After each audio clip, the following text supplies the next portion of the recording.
제가 이렇게 설교하는 날이 되면은 또 한 달이 다 갔구나. 제가 마지막 주 네 번째 설교를 맡았기 때문에 그런 생각이 듭니다.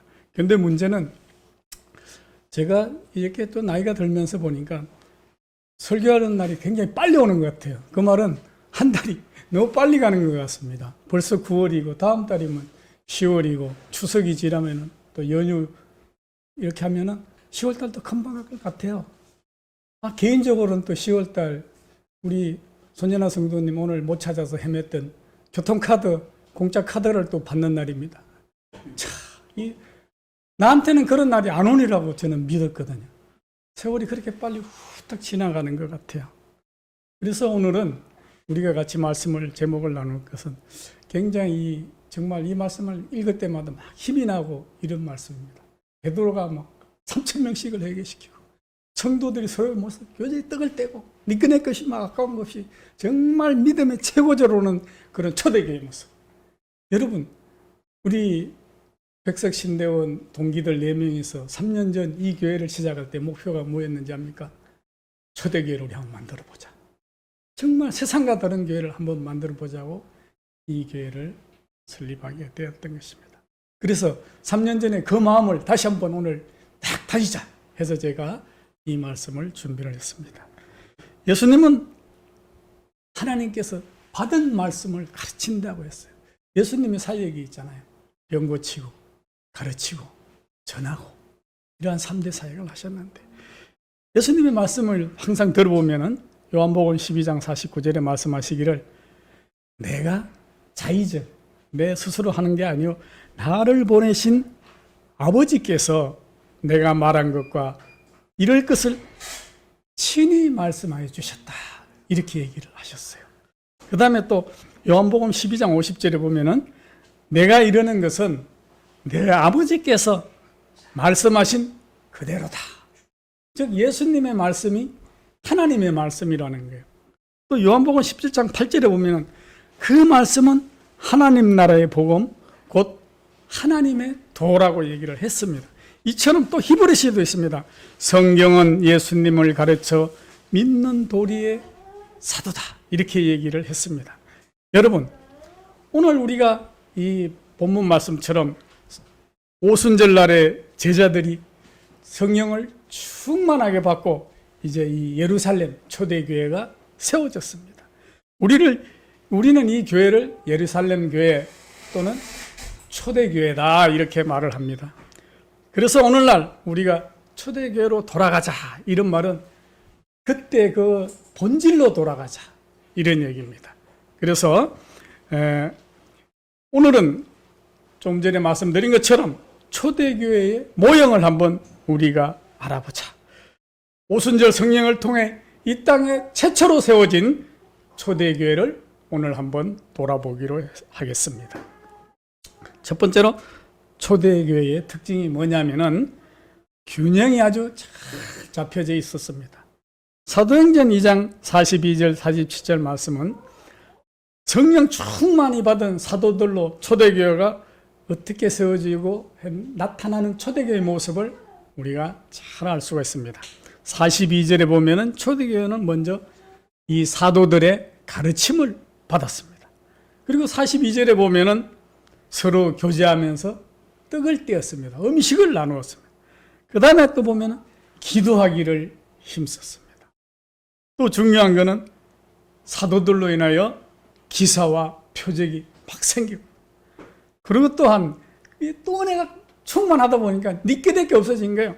물건을 서로 통용한 거예요. 그래서 흔히 말하기를 이 커뮤니티 공산주의가 여기에 기초가 됐다 이런 말도 있거든요. 니께 게 없는 거예요. 그냥 다 이렇게 한 형제.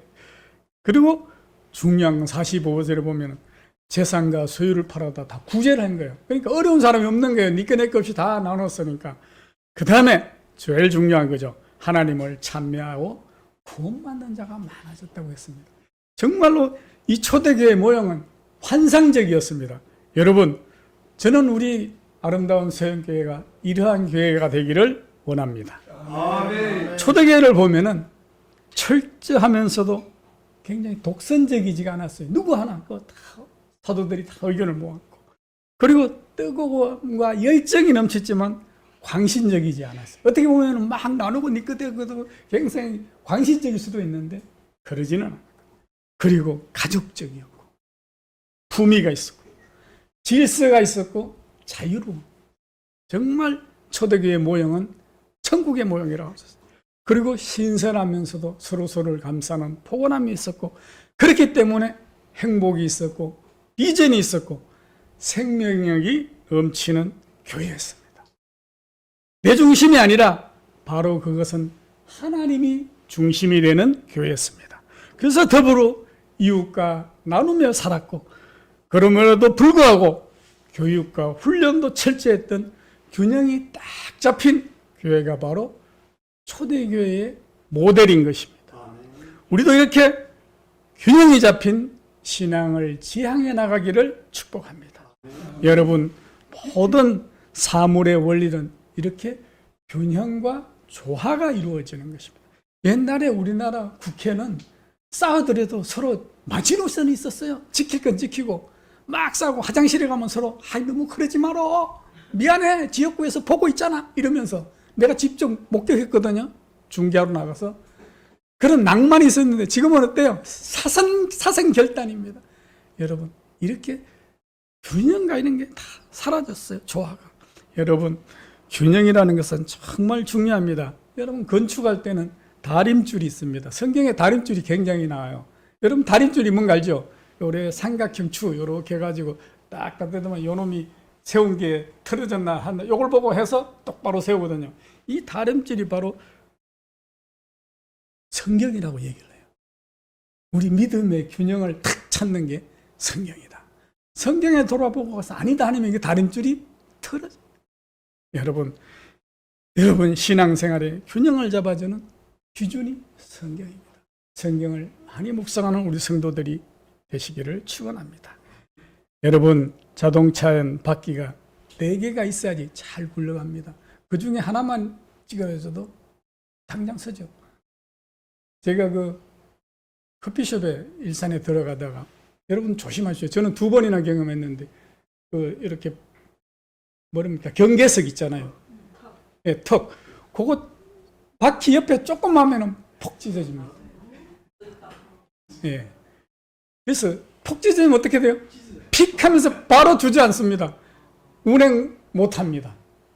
여러분, 4바퀴가 바람이 그러니까 그게 못에 찔리면 어때요? 천천히 빠지니까 어디 비상 끌고라도 갑니다.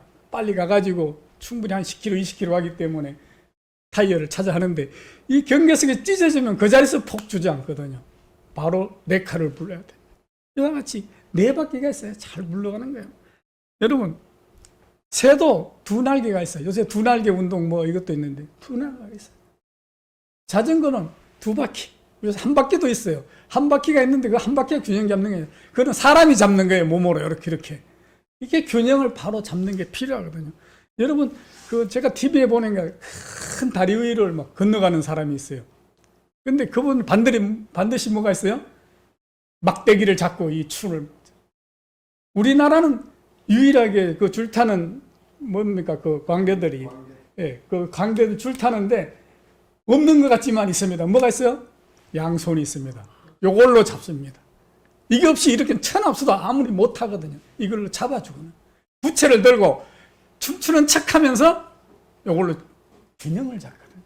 이처럼 모든 자연의 원리, 신앙에도 균형이 있습니다. 이 균형이 무너지면 추락하나 떨어지거든요. 여러분, 우리 성경에 보면은 소아시아에 있던 7교회들은 환난 중에도 거룩한 신앙인들이었어요. 거룩함을 지키기 위해서 노력했는데, 그러나 그 중에서 특히 4대 교회에 대해서 책망을 하죠. 살았다 하는 이름을 가졌으나 실상은 알고 보면 죽은 자로다 하고 책망을 합니다. 그래서 지금에 보면은, 지금의 4대 교회 관광을 가면, 저는 이상하게 성지순례를 GTS 근무할 때 갈 듯 했는데 코로나가 와가지고 못 가고 말았어요. 다른 임원들은 몇 번씩 갔는데 유독 나는 못 갔습니다. 그래서 이제 버킷리스트가 언젠가 이제 이스라엘 성지순례입니다. 우리 성도들 다 같이 한번 가기를 소망합니다. 그래서 보면은 지금 가보면은 그 소아시아 터키 지방에 있는데 폐지고 유적지 여기가 그 자리야. 아프잖아요. 최소한 이스라엘 이런 데 가면 예수님 무슨 여기는 무슨 교회야, 여기는 요한이 묻은 뭐 교회 막 이런 게 막 있는데 사대교회 이런 데는 흔적도 없이 사라지고. 여러분, 요즘의 교회들은 살았다는 이름은 가지고 있으나 우리 예수 그리스도의 이름의 권세와 능력은 찾아볼 수가 없습니다. 정말 안타까운 현실입니다. 예수 그리스도의 이름을 사용해서 다시 세워야 합니다. 십자가와 부활의 복음을 전해야 능력이 나타납니다. 바로 예수 십자가 보혈의 능력입니다. 사도 바울은 이 복음에는 하나님의 의가 나타나서 믿음의 역사가 일어난다고 말씀했습니다. 여러분, 요즘은 교회들이 이러한 초대교회의 첫사랑을 잊어버리고 세상 풍조의 신앙이 함몰되었습니다. 결국 신앙의 균형을 잊어버리고 말았습니다. 사람도 마찬가지입니다. 우리도 균형이 잘 잡혀야지 인격적인 사람이라고 합니다. 그것은 곧 정의가 밸런스를 이루고 있어야 됩니다. 우리의 머리는 차갑고 냉철하게 분별력이 있어야 되고, 감성은 따뜻한 감성이 풍부해야 되고, 행동은 의지적인 결단이 있어야 합니다. 이것을 바로 균형이 잡힌 인격이라고 말합니다. 여러분, 신앙도 마찬가지입니다.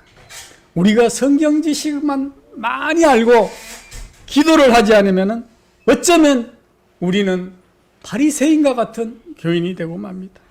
그런데 또 반대로 기도만 많이 하고 하나님의 말씀이 없다면 그것은 바로 신비주의자로 전락할 수도 있습니다. 그렇기 때문에 신앙에 있어서 균형이라는 것은 말씀도 많이 읽고 잘 알고 기도도 많이 할 뿐만 아니라 의지적인 행동이 동반될 때 균형 잡힌 건강한 신앙이 됩니다. 여러분, 우리의 관계, 인간관계도 이렇게 잘 균형이 이루어져야 합니다. 물질의 관계와 하나님과의 관계, 이 세 가지 관계 어느 한 것이든 한 가지만 무너져도 우리는 균형을 잃게 됩니다. 본문에 나오는 초대교회는 아주 건강한 교회였습니다. 균형이 잘 잡힌 교회의 모델이었습니다. 초대교회 신앙의 본질적인 변화에서부터 시작이 됐습니다. 예수 그리스도의 부활과 성천을 보고 이 성령을 받아서 사람들, 사도들 모두가 변했던 것입니다. 여러분, 본질적인 변화는 바로 37절에서 41절에 했듯이 우리 마음의 변화였던 것입니다. 그들이 이 말을 듣고 마음에 찔려서 베드로와 다른 사도들에게 물어 이르되, 형제들아, 우리가 어찌 알고 어떻게 알고? 여러분, 마음에 찔려서 변화를 받았습니다. 사도행전 32장 37절 40절은 베드로의 설교 내용입니다. 이 베드로의 설교를 듣고 마음에 찔림이 왔던 것입니다. 마음이 찔려올 때 우리가 어찌할꼬 하고 회개운동이 일어났습니다. 여러분, 이러한 마음이 찔려할 때 거부를 하지 않고 회개하는 모습을 이 초대교회 성도들의 모습에서 볼 수가 있었습니다. 아무리 신앙을 잘하는 사람도 때로는 실수를 할 때가 있고 넘어질 때도 있습니다. 완전한 사람이 세상에 어디에 있겠습니까? 하나님도 완벽한 사람을 찾지는 않습니다. 잘못 사람을 알고 다시 깨닫고 일어나는 사람을 찾고 있는 것입니다. 하나님은 마음을 돌이켜서 회개하고 돌아오는 사람을 기다리고 있습니다. 이러한 사실은 성경에 나오는 여러분이 잘 아는 탕자의 비유에서도 나타나 있습니다. 탕자가 아버지의 재산을 다 탕진하고 후회하면서 마음을 돌이켜 아버지 집으로 다시 돌아올 때 아버지는 아들의 가거를 묻지를 않고 품에 안으면서 너는 잃었다가 얻은 내 아들이라고 맞이하는 아버지의 모습, 이것이 바로 우리 하나님의 사랑의 모습인 것입니다. 여러분, 본질적인 변화는 마음을 돌이키는 것입니다. 신앙은 바로 이 마음의 변화로부터 시작이 되는 것입니다. 모든 문제와 근원이 바로 이 마음에 있습니다. 마음이 우리의 생각을 지배하고 생각은 바로 우리의 행동을 지배합니다. 마음이 변해야 우리의 행동이 새로워지는 것입니다. 여러분, 행복과 불행, 기쁨과 슬픔, 감사와 원망도 환경이 아니라 마음이라고 생각합니다. 그까짓것 하는 마음. 저희 아버님 살아생전에요, 부모님은 어머니하고 한 번도 싸움을 한 걸 본 적이 없어요. 그래서 물어봤어요. 제가 물어보니까 우리 어머니는 왜 니네 아버지 널이 터져가지고 내가 속이 터지지만 그때마다 참지 그래요. 아버지한테 물어봐요. 아버지한테 야, 나라고 속이 없겠냐? 응?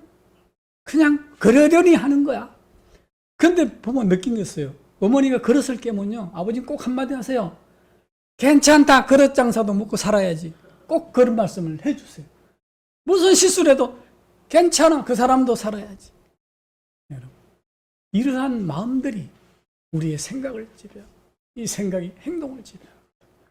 여러분, 솔로몬도 말을 했습니다. 물어 지킬 만한 것 중에서 마음을 지키라고 했습니다. 생명의 근원이 바로 여기에서 나온다고 잠언 4장 23절에 말을 했습니다. 여러분, 요 바로 근처 가까운 신림동에서 칼부림 사건이 나왔습니다. 이러한 수많은 사건을 보면은 바로 그 마음속에, 그 사람 마음속에 우리가 볼 때는 막이죠. 분노와 탐욕을 절제하지 못했기 때문에 그러한 사건을 저질렀던 것입니다. 여러분, 마음은 우리 나무의 뿌리와 같습니다. 마음이 탁 안정되게 자리를 잡아야 넘어지거나 쓰러지지 않습니다. 마음이 건강해야 됩니다. 마음이 무너지면 모든 게 무너집니다. 마음이 떠나면 모든 게 떠납니다. 사람도 그렇잖아요. 마음이 떠나면 비기 싫어져. 내 마음이 변한 거거든요. 그래서 마음이 중요해요. 여러분, 가룟 유다는 예수님께 입을 맞추면서 사랑을 고백했지만 마음이 이미 주님을 떠났거든요. 예수님이 가룟 유다를 버린 게 아니에요. 가룟 유다가 예수님을 선택해서 버렸다니까요. 여러분, 우리의 사랑도 충성도 모두가 마음에서 나오는 것이 바로 진정성이 있는 것입니다. 여러분, 이 시대의 문제점이 어디에 있다고 여러분 생각을 하십니까? 마음이 타락해 있고 사람들의 마음이 가난해져. 먼저 이러한 마음이 고쳐져야 되는 것입니다. 마음이 깨끗하고 건강해야 건강한 사회가 되는 것입니다. 이처럼 초대교회의 변화는 바로 성도들의 마음에서부터 시작되었습니다. 여러분과 저도 마음에부터 변화가 되기를 축복합니다.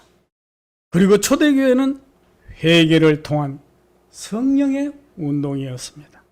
베드로가 이르되 너희가 회개하여 각각 예수 그리스도의 이름으로 세례를 받고 죄사함을 받으라. 그리하면은 성령을 뭘로 받으리라? 선물로 받으리라. 여러분, 믿음과 구원과 성령이 모두가 하나님의 선물이었던 것입니다. 베드로의 설교를 듣고 마음의 찔림을 받고 회개한 사람들이 세례를 받았고 그날에 무려 3,000명이 변화되는 역사가 일어났던 것입니다. 말씀을 듣고 회개운동이 일어나니까 성령이 역사를 했습니다. 이러한 성령의 역사는 옛날 구습을 버리게 했습니다. 그렇기 때문에 마음속으로부터 변화가 나타나게 되었던 것입니다. 여러분, 우리나라의 그 유명했던 1903년 원산에서 일어난 부흥운동은 바로 토마스 하디 선교사의 회개운동에서 시작되었고요. 그 뒤 4년 뒤 1907년 평양 장대현 교회에서 일어났던 성령의 운동도 바로 회개로부터 시작이 되었습니다. 전국에서 목사, 선교사들이 모여서 사경회가 시작되었습니다.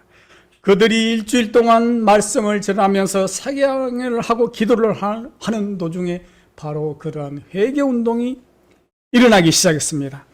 이러한 평양 회개운동은 전국으로 퍼졌습니다. 목사들은 양떼를 바로 돌보지 못했노라고 회개했고 선교사들은 조선 사람들을 무시하며 사랑하지 못했다고 회개를 시작했고 성도들도 밤을 새가면서 눈물로 회개를 하기 시작했습니다. 그 이후 성령은 바로 뜨겁게 역사합니다. 이때 존경받던 당시 장로님이던 길선주 장로님이 나와서 눈물로 공개적으로 회개했습니다. 그것은 지금까지 전설로 내려오는 회개였습니다. 나는 친구가 죽으면서 200원을 가족들에게 전해주라고 맡겼는데 그것을 내가 100원은 인마이 포켓하고 나머지만 주었습니다. 나는 아간입니다 하고 울면서 그 자리에서 해결했습니다. 여러분 100원이요. 지금은 아무것도 그때는 쌀 몇십 가만이었어요. 그거를 반을 내가 떼어먹었다고 친구가 죽으면서 남긴 거를 그러한 해결을 했거든. 거기에 있던 모든 사람들이 울음바다가 됐고요. 이 해계운동이 불같이 일어나서 평양에서 시작된 당시 1907년 이런 해계운동은 전 조선을 뜨겁게 번져서 기도원마다 교회마다 골짜기마다 해교 소리가 울려 터지고 이때 한국교회가 비약적으로 발전을 했습니다. 오늘날 이 해교 그리스도의 바로 바탕이 되었던 거거든요. 이 기독교가 그때는 전 국민의 몇 퍼센트 안 됐어요. 그런데 지금 20%를 차지하는 이 길은 그 바탕이 바로 그 평양 해교 운동이었거든요. 그래서 당시는 평양을 한국의 예루살렘. 여러분, 이것이 바로 1907년 장대현 교회에서 일어났던 성령의 운동의 기록입니다. 회개를 통해서 과거 약습관을 벗어버리는 성령의 운동이었던 것입니다. 그 당시는 모든 사람들이 돌아가면서 빚을 갚지 않은 것, 돈 떼먹은 것, 처벌 두고 살았던 것, 당시 양반들이 그런 것을 다 회개했다고 합니다. 그런데 이게 1907년에만 있었던 현상일까요? 아닙니다. 저는 얼마 전에 들었습니다. 최근 미국에서 엄청난 부흥운동이 어디서 일어나? 켄터키 웰모의 에즈버리 대학에서 일어납니다. 저는 백성예술대학의 예술오도 선교회가 이 에즈모리 대학이 되기를, 에즈베리 대학이 되기를 축원합니다. 여러분, 이게 바로 얼마 안 돼요. 원래 2월 8일부터 23일까지 일어났던 사건이 2월 달에 지금 막 번져나가고 있다는 거예요. 놀랍게도 그 기도운동이 켄터키 웰모에 있는 에즈베리 대학에서 시작된 거예요. 교수와 학생들부터 회개운동을 하고 있어요. 이게 아마 미국에 번지고 한국에도 번져오기를 저는 축원합니다. 아멘. 여러분, 현대 기독교의 위기는 회개의 결핍이라고 생각합니다. 과거에는 우리 집회하거나 부흥회 가면 사람들이 말씀을 들으면 막 펑펑 우는 사람들이 많았어요. 요즘 우는 사람 있습니까? 잘 없어요. 있긴 있는데. 그래서 감격해서 찬송을 하면서도 막 눈물을 흘리면서 저는 옛날에 하늘산 기도원 어릴 때 학생 때 갔는데 사람들이 막 찬송하면서 울고 막 난리를. 여러분, 요즘은 이상해서 쳐다봅니다. 이렇게 기도하고 울고 하면서. 세상이 변했어. 그리고 과거에 보면 저희 선배 목사님들은 보면 막 회개하라 막 책망하는 설교도 막 했어요. 지금은 어때요? 그런 거 다 없어졌어요. 왜요? 저도 어느 목사님한테 얘기를 들었어요. 목사님, 그런 거 막 회개하라 나고 막 벌 받습니다. 지옥 가면 이런 거 얘기하면요 교인들 하나도 안 나와요. 교회 망하려면은 그런 설교하세요. 그래서 부담되기 때문에 하면 안 됩니다. 목사님들이 그런다니까요, 요즘은. 여러분, 그러나 성경은 어떻습니까? 세례 요한도 예수님도 회개하라고, 예수님 마태복음 4장 17절, 세례 요한은 마태복음 3장 2절에 회개하라고, 너희 잘못을 늦추라고 강력하게 설교합니다. 그러나 요즘 목사님들 어때요? 저도 그렇지만 저도 막 회개하라. 오늘은 제가 이제 이 말씀을 빌려서 회개하라 설교를 하지만은 어때요? 좋은 말을 찾아라 하면 성경, 그걸 뭐냐냐? 긍정의 신앙. 멋있죠? 김 목사님 멋있지 않아요? 긍정의 신앙. 정백준 지사님 희망의 신앙. 오해라 목사님 성공의 신앙. 이신님 치유의 신앙. 우리 손이나 성도님 경영의 신앙. 이런 멋짐, 이런 거를 하라, 이렇게 얘기를 하는 거예요. 자, 그런데 결과는 어떻습니까? 한국교회 지금 침체되고 부흥이 되지 않는다는 거예요, 역설적으로. 여러분, 한국교회가 어쩌다가 이렇게 세속화가 되어가는지 정말 기가 막힌 일입니다.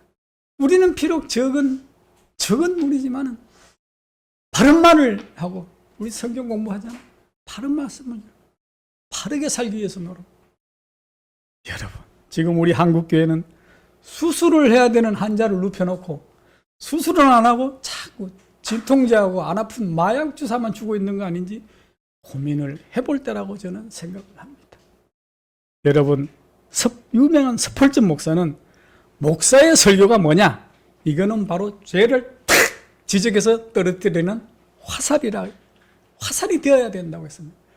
죄진 사람한테 너 죄짓 싸면 얼마나 뜨끔하고 기분 나쁘겠어요.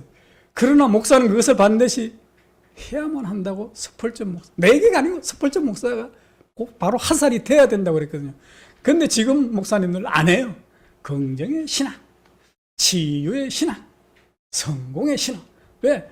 그 아픈 얘기 탁 하서 쏘면 치유가 안 돼. 상처받고 안 나와. 다음 주부터. 그 사람 얼굴로 안 보이거든요. 여러분, 그렇기 때문에. 그러나 성경은 어떠냐? 바로 새로운 사람을 만들어라. 새로운 사람은 회개를 통해서 마음이 새로워질 때 생각이 달라지고 행동이 달라지고 인생의 가치관이 달라진다고 말을 하는 것입니다. 이처럼 진정한 변화는 성령을 통해서 우리가 생활의 변화를 동반하게 되는 것입니다. 여러분, 이러한 생활 속에 변화가 없다면 아직도 우리는 덜 익은 신앙이다, 이렇게 볼 수가 있습니다. 여러분, 야고보서에서 보듯이 생활을 보면 그 사람의 변화된 모습을 알 수 있다고 했습니다. 성령을 받아 충만한 사람은 내적으로나 외적으로 예수 그리스도의 인격과 성품을 닮아가는 것이라고 했습니다. 바로 초대교회 성도들이 그리했습니다. 그들은 사도의 가르침을 받아서 아주 철저히 받았습니다. 42절에 보면 이들은 아주 그 말씀을 배웠습니다. 오순절 성령을 체험한 성도들에게 왜 사도들의 가르침이 필요했을까요? 성령 충만 다 받고 은혜 받았는데 가르침이 또 필요했어요. 그러나 그렇지 않았습니다. 성령 충만을 받았더라도 하루아침에 성숙해지는 건 아니거든요. 그렇기 때문에 초대교회는 성령으로 충만했지만 늘 사도들의 가르침을 통해서 공동체의식과 질서의식과 성숙함을 가져왔습니다. 우리는 끊임없는 교육과 훈련을 통해서 성숙한 인격으로 다듬어져야 합니다. 교회에 나와서 말씀을 듣고 공부를 하고 성숙해져야 되는 것입니다. 여러분, 예수님의 3대 사역의 첫 번째가 바로 가르침이었던 것입니다. 여러분, 이러한 병자를 고치는 치유의 역사도 중요했지만 그것은 바로 이것을 가르치기 위해서 모으기 위해서 했던 하나의 방법일 수도 있습니다. 교육과 훈련을 게을리하면 신앙이 성숙하지를 못합니다. 예수님은 베드로와 야고보, 요한 세 제자를 중요할 때마다 데리고 나가면서 몸소 보여주는 게 바로 교육이었고 훈련이었던 것입니다. 그리고 이 12제자를 끊임없이 훈련을 시켰고 성도 120인 은혜를 성령을 받은 120인 성도들도 마가 다락방에서 바로 사도들이 가르쳤습니다. 여러분, 우리 아름다운 서정교회의 비전 중 하나가 바로 교육과 훈련과 사역입니다. 그래서 우리는 오늘도 어떻게 보면 예배 드시고 2시에 모여서 성경 공부를 하고 있습니다. 여러분, 우리가 흔히 천재는 타고날 때부터 뭔가를 타고난 사람을 천재라고 합니다. 그러나 이 천재도 3가지 갖춰야 될 요건이 있다고 합니다. 그 첫 번째가 천부적인 소질이 있어야 되는 거예요. 피아노 잘 치는 사람은 안 가르쳐도 쳐요. 음만 듣고.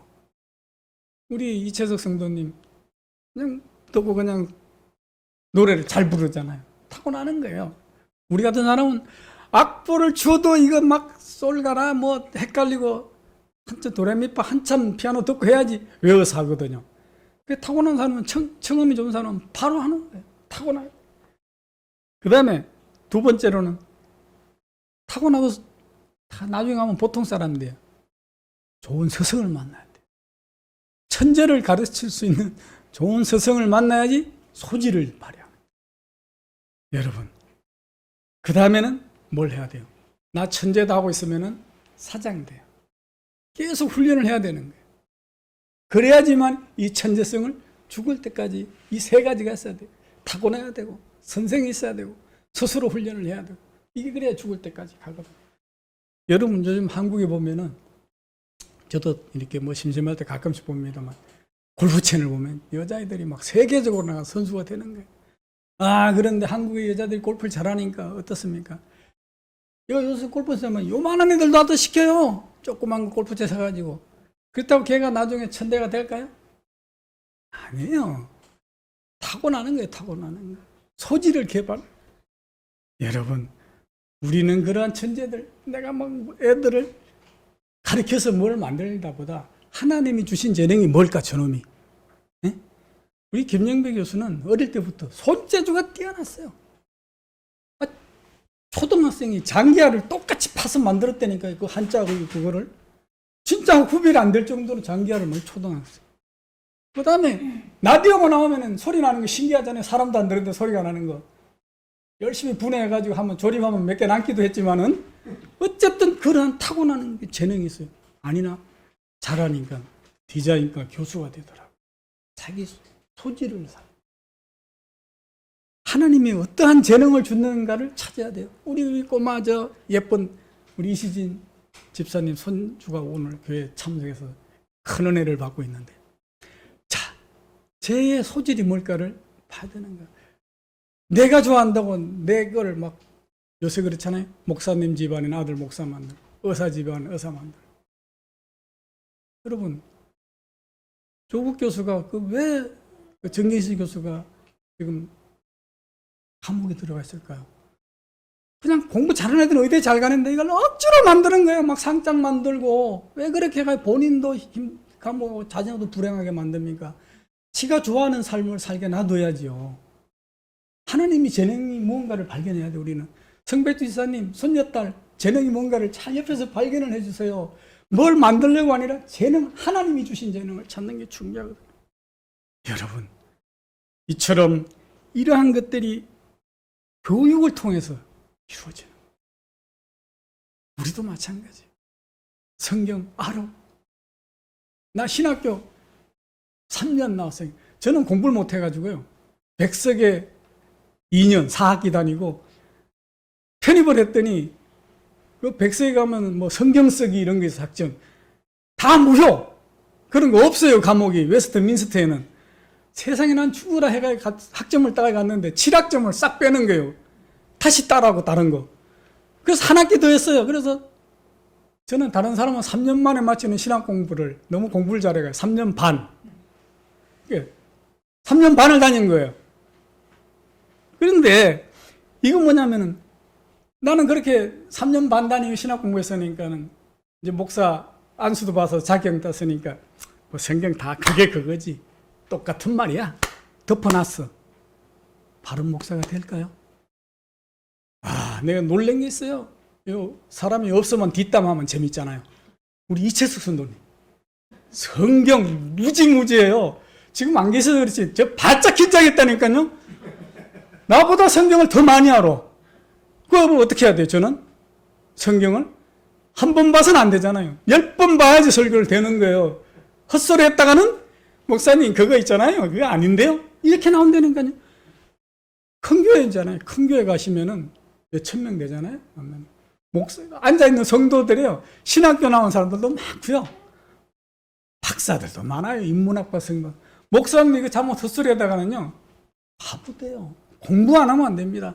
성경 공부 나 신학 3년 했다고 안 한다? 어불성설이죠. 더 열심히 해야 돼요. 더 열심히. 여러분, 그러다 보면 자꾸 이렇게 훈련을 받으면 뭐가 돼요? 체질이 변하는 거예요. 내가 재밌는 얘기를 하나 할까요? 저는 운동신경이 별로 없어요. 젬병이에요. 근데 또 못하는 것은 하여튼 내가 제일 못하는 게 수영. 물속에 들어가면 배울래도 포기한 게 수영 딱 한 가지 있어요. 나머지는 남들 하는 건 다 좀씩은 해요. 테니스도 좀 2달 배우면 조금 하고 뭐도 조금 하고 다 조금씩 해요. 스키도 좀 타보고 성마도 좀 해보고 온갖 그 남들이 하는 작기를 다 좀씩 해봤어요. 장비만 사나요. 스키도 사놨고 성마도 가죽 장화도 있고 뭐 다 그랬어요. 골프채도 사고. 근데 어느 날 제가 테니스를 이제 왜냐면 당뇨가 있어 운동을 해야 된다고 그래서 했더니 발목이 아파서 못하는 게 있는 거예요. 2달을 하니까. 그러니까 집사람이 당신은 돈을 박아놔야지 나가는 사람이라고 게을러서. 그래서 1년치 골프 연습을 득 끊어왔어요. 하는 말이 집 앞에 끊어와서 당신은 명색이 스포츠 골프 채널 사장을 했으면서도 골프 폼이 그게 뭐야? 욕먹어! 그러더라고요. 그게 왜 그러냐? 제가 검정고시 출신이거든요. 레슨을 한 번도 안 받아보고 그냥 나가서니까 이렇게 하는 거예요, 이렇게. 그래서 했는데 내가 이제 그거 사다 보니까 날카로운 내 옆에 있는 사람이 자격증을 가진 사람이에요. 그러면서 공짜로 늘 가르쳐줘요. 저는 그 사람한테 먹을 거 사주고 커피 사주고 이것만 하면 되는 거예요. 그런데 드디어 며칠 전에 나보고 그러는 거야. 김 사장님. 그 사람은 이제 저를 이제 교회 안 다니는 사장님이라고 불러요. 카메라 주세요. 왜? 그랬더니 저희 집사람을 알거든요. 내가 찍어줄 테니까 이거 가서 사모님 보여줘. 이제 드디어 보여줘도 합격할 때 됐습니다. 찍어줘도 탁 와이프네가 자랑했죠. 쫙 되게 내가 봐도 좀 그럴듯한 거예요. 야, 내가 왜 이 얘기를 하느냐. 돈을 들이고 1년 6개월 훈련을 하니까 나 같은 몸치도 좀 이쁘게 봐줄 만하게 되더라 이거예요. 우리 성도도 똑같은 거예요. 하나님의 제자로 훈련을 받아야 되는 거예요. 나는 신학교 나고 나는 집사고 장로고 끝이야가 아닌 거예요. 언제까지? 죽을 때까지 훈련을 받아요. 여러분, 모세가 하루아침에 애굽의 지도자로 딱 된 것 같으죠? 아니에요. 살펴보세요. 먼저 애굽의 왕 40살이 될 때까지 애굽의 궁전에서 리드가 왕으로서의 자질을 배웠어요.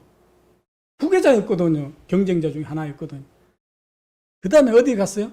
광야에 가가지고 광야 속에서 사는, 그래야지 이스라엘 백성을 광야를 40년 끌고 다녀. 양치기로, 그 다음에 막 그 처가살이 힘들게 하면서 40년을 알고 보니까 훈련을 시킨 거예요.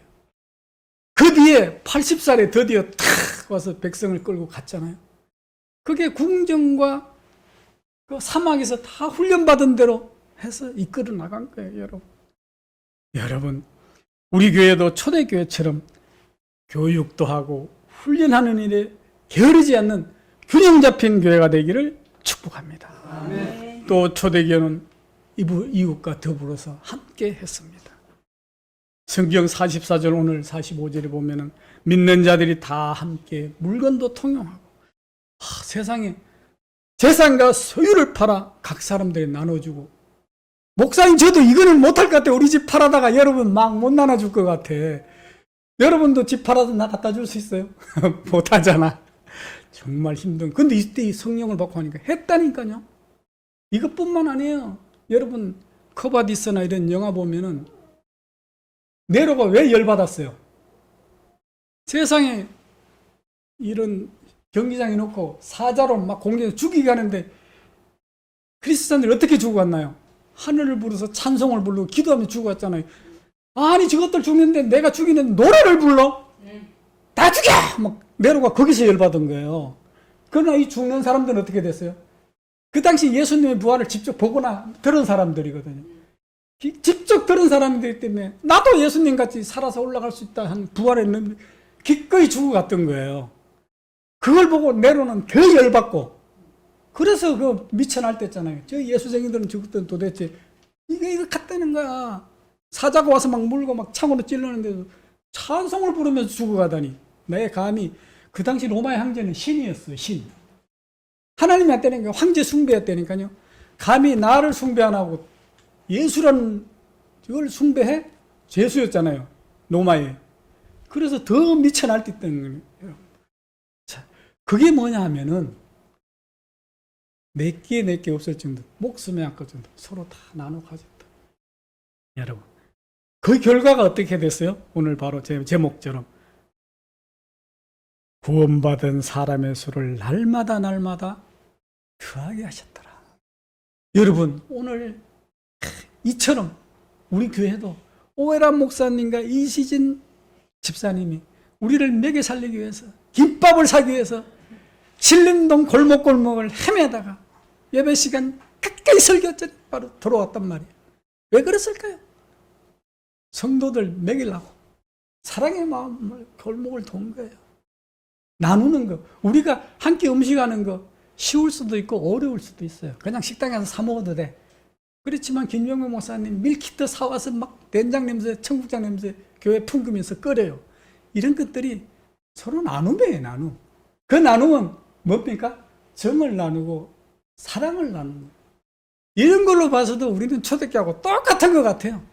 우리 아름다운 서도교회는 바로 서영교회는 그런 초대교회의 모습을 재현하는 것입니다.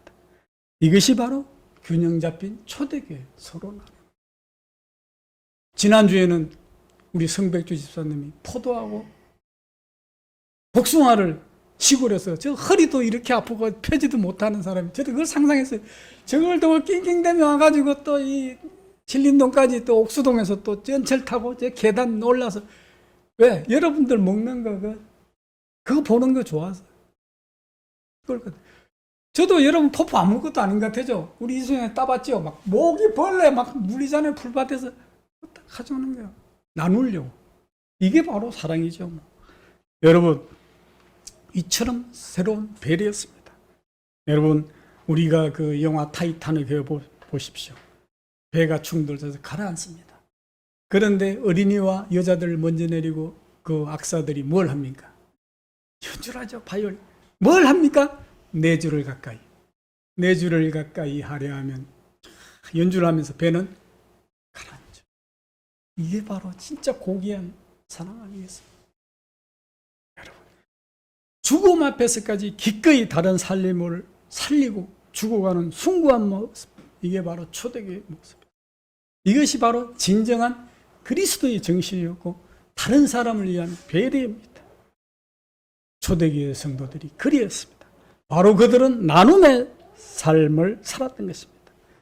그러다 보니 은혜를 받고 소유의 개념이 바뀌었습니다. 내 건 줄 알았던 것이 보니까 모두가 하나님의 것이었다고 고백을 했습니다. 시간도 내가 가진 것도 나의 생명까지도 하나님의 것임을 스스로 고백을 했습니다. 그러니까 이러한 모든 생활의 중심이 내가 삶의 중심에서 하나님의 삶의 중심으로 옮겨졌습니다. 나만을 위해서 살던 삶이 우리 함께 사는 삶으로 바뀌었습니다. 은혜에 보답할 줄 아는 성숙한 그리스도인이 되었던 것입니다. 초대교회 성도들 바로 그리했습니다. 우리 아름다운 서원교회 성도들이 바로 그러한 성도들이 되시기를 축원합니다. 육적인 삶에서 영적인 삶으로 변화했던 것입니다. 이러한 변화가 오니까 놀라운 결과를 가져왔던 것입니다. 바로 주께서 구원받는 사람을 날마다 더하겠습니다. 이제 우리 서영교회도 날마다 사람이 더하여서 꽉 차고 넘치는 축복이 있기를 원합니다. 전도는 우리가 하기도 하지만 가장 중요한 건 되어져야 합니다. 스스로 찾아오는 사람이 많아요. 기도를 하기도 하지만 기도가 되어져야 됩니다. 그래야지 하나님께서는 구원받은 사람을 붙여주는 겁니다. 좋은 소문이 나기를 바랍니다. 우리 서영교회가 아름다운 서영교회가 좋은 소문이 나기를 바랍니다. 그리하여 날마다 부흥되기를 바랍니다.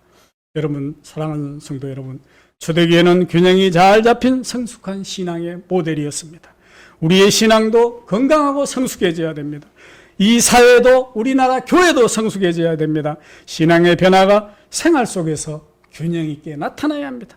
나보다 다른 사람을 배려하는 공동체 의식으로 신앙의 균형이 잘 잡힐 때 영혼이 건강해지고 사회가 건강해지고 교회가 건강해지고 구원받는 수가 날마다 더하게 될 줄로 믿습니다. 아름다운 선교회가 그런 교회가 되기를 축복합니다.